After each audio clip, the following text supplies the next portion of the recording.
একটু বাহিরে বের হলেই জামাইয়ের বাইকে তেল নেই, এটা নেই সেটা নেই, কত ঝামেলা। তাই বাহিরে বের হওয়ার কিছুক্ষণ পরেই পেট্রোল পাম্পে চলে আসলাম বাইকে তেল নেওয়ার জন্য।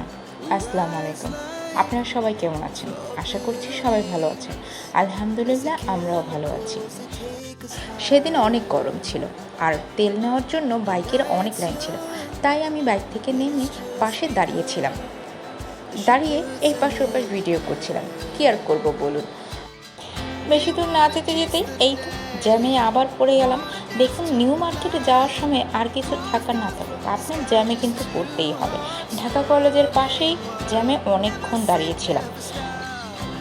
এই তো চলে এসেছি, বাইক পার্কিং নিয়েও চলে গেছে।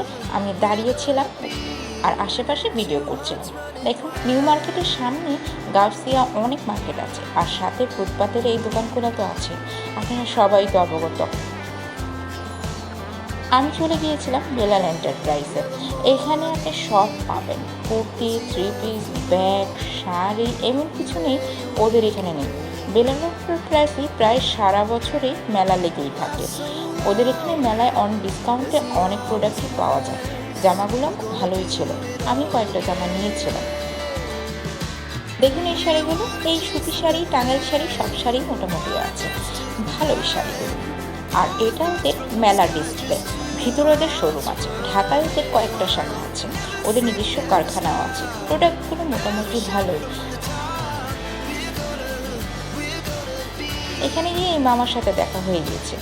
এই মামা অনেক ভালো, খুবই ভালো ব্যবহার করেছিল। এই তো শপিং শেষ করে আমরা খাওয়া দাওয়া করতে চলে এসেছি। আমরা খাওয়া দাওয়া করতে থাকি আর আপনার সাথে বিদায় নিয়ে নিই। আল্লাহ হাফেজ, সবাই ভালো থাকবেন আর আমার পাশে থাকবেন।